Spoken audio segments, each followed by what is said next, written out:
Band-Aid, and alcohol swab.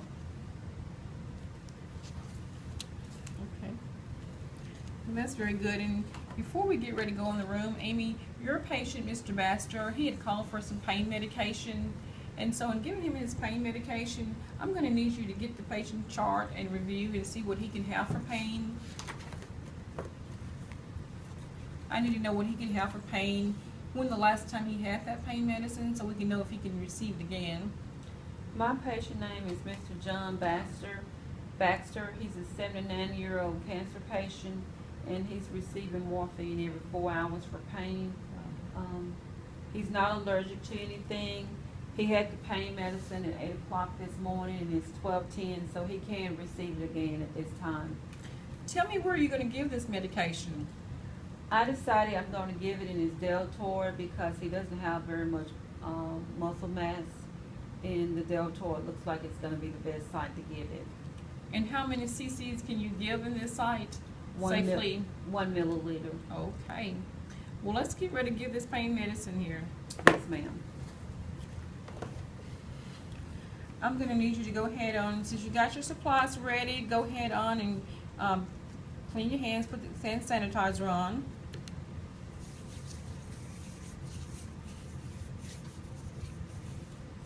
Need you to go ahead, when you get your sanitizer, your hands dry, go ahead on and put on the gloves.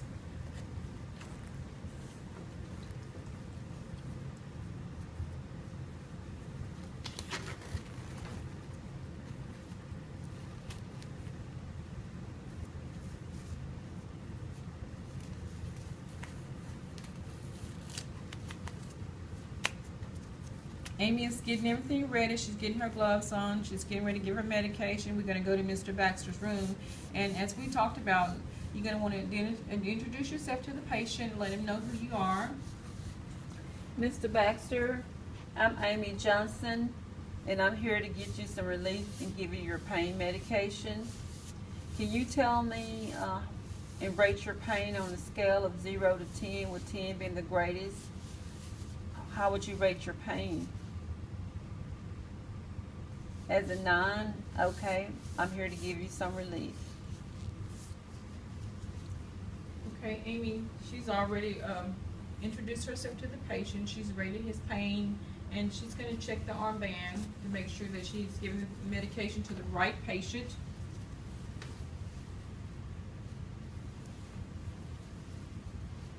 And now she's going to, now that she's done all that and identified the patient, she's going to go ahead and get the medication ready to give to the patient. She wants to examine that medication and make sure that there's no expiration date on there, I mean that it's not expired, and examine the medication, make sure that it's okay to give.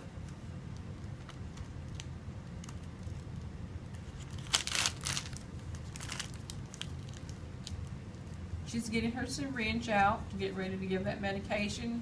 She's going to draw this medication up.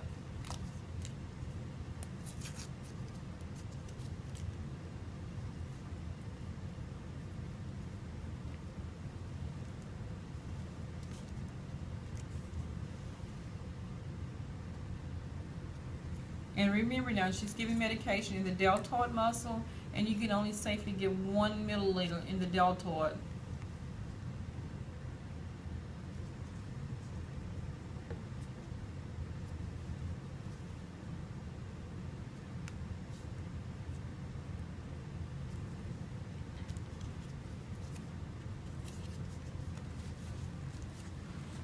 Okay, she's going to give her medication. She's going to start by locating the distal edge of the acromion process. It creates a triangle-shaped area near the center of the top portion of the arm. Give the injection in the middle of the triangle area, or 3 finger widths distal to the acromion process. And when she do this, it'll be with a dart light action.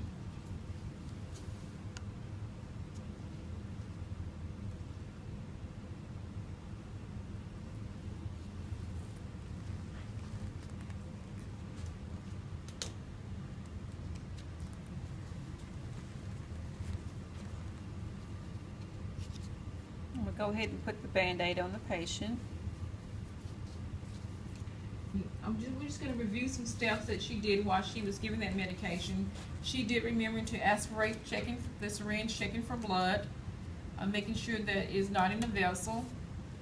She injected medication, remembered never to replace the cap, and she did put the needle in the sharp box. Also, one of the things she did, she put a Band-Aid on the medication to make sure that it wouldn't ooze out.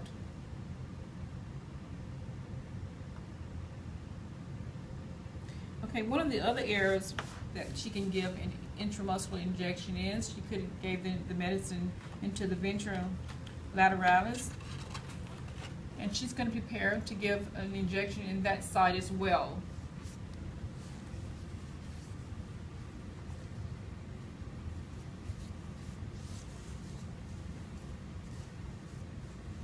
The vastus lateralis can hold up to 5 milliliters. This site can be assessed by sitting or in a lying position. You're going to locate the site is done by laying one hand at the hip area and the other above the knee area, and give the injection in the middle of the thigh area, either lateral or anteriorly to the center of the thigh muscle. And once again, she's going to clean the side area to prevent any infection in that area. And she's going to use a dart-like action motion in giving that medication. And she remembered to put the Band-Aid on there to prevent oozing of any medication.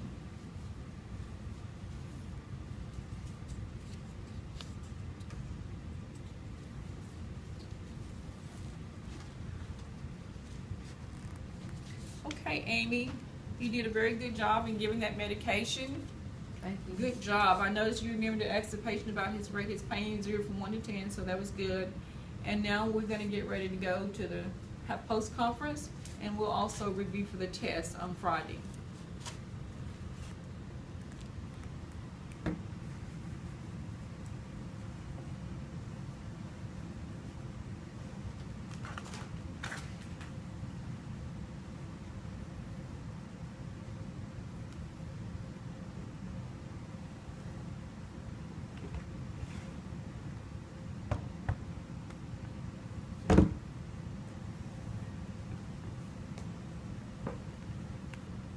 At this time, students, we're going to review our lecture notes, and we're going to go over the things that we discussed in the learning lab.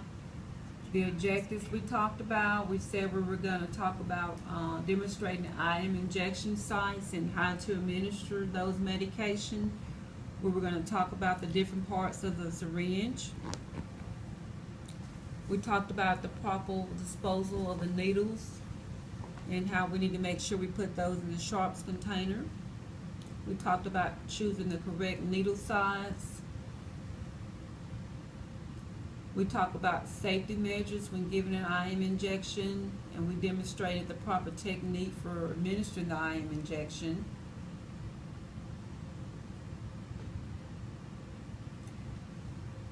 Okay, students, how many sites did we cover in our lecture about IM injections? 5. Okay, the sites we talked about were the deltoid, the dorsogluteal, the vastus lateralis, the rectus femoris, and the ventral gluteal.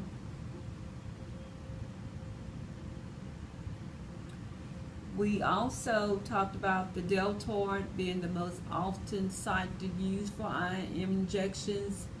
And why do we say that the deltoid was the most desired site? It's easy access, that location is. And how many milliliters did we say we could give in the deltoid? 1 milliliter. We also discussed the location of the deltoid, that we would go to the distal edge of the acromion process, where it creates a triangle shape near the center of the top portion of the arm, and we said we would give the injection in the middle of the triangle, or 3-finger width distal to the acromion process. But what kind of an action did we say we would use? A dart-like action. Very good. Another site we talked about was the dorsogluteal, and it is located on the posterior upper outer quadrant of the gluteal muscles, and it can be found by drawing an imaginary line from the posterior iliac spine, where the spine and pelvis meet to the top of the greater trochanter at the top of the femur. It is important to know that we avoid the sciatic nerve to prevent nerve damage. And how many milliliters can we inject in this area? 4 milliliters. Okay, very good. We discussed the vastus lateralis, and it can hold up to how many milliliters? 5 milliliters. And this site can be accessed by sitting or in a lying position.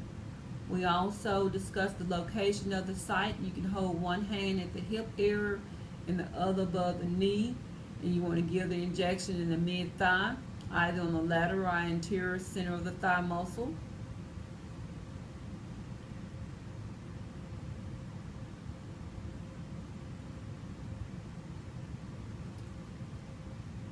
Also, we talked about the rectus femoris and how many milliliters can you give in that site.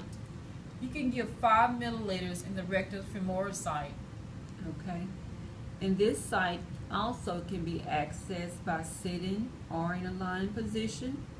And location of the site can be performed by laying one hand at the hip and the other above the knee. And you want to give the injection in the mid-thigh, either lateral or anterior to the center of the thigh muscle.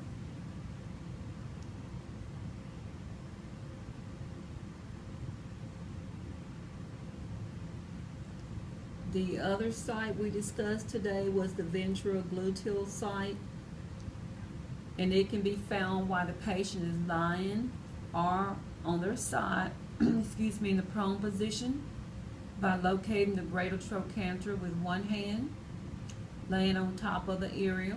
You want to feel for the iliac crest ridge, and then you want to spread your fingers widely apart to make what kind of shape? You want to make a V shape when you're giving an intramuscular injection into this site. Okay, with the first finger and the second finger. You want to give the injection in the center point of the V shape. This site is considered to be the best to give injections due to its nerve-free and there are no blood vessels in the way. It provides more muscle mass to give injections, and this site can hold up to how many milliliters? You can give 3 milliliters in this site. Very good. Therefore, it's highly recommended that this site be used. We also reviewed the diagram of the different sites. We talked about the dorsogluteal site having the posterior superior iliac spine, the gluteus maximus, the greater trochanter of femur, and the sciatic nerve. We discussed the deltoid site having the acromial process, the deltoid muscle, the scapula, the humerus, the deep brachial artery, and the radial nerve. We discussed the ventrogluteal site, that it has the anterior superior iliac spine, the iliac crest, the gluteus medius, and the greater trochanter. The vastus lateralis site has the femoral artery, the greater trochanter of the femur, and the vastus lateralis. We want to review that when you're preparing the site, prepping it, you may find based on facilities that may be a little different, but most facilities use what? 70% isopropyl alcohol to swab prior to the injection site. Very good.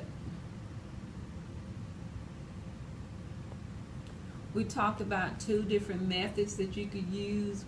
One was the straight method, and what was the name of the other method? The Z-track method. And that is used to prevent leakage of the medication through the subcutaneous tissue.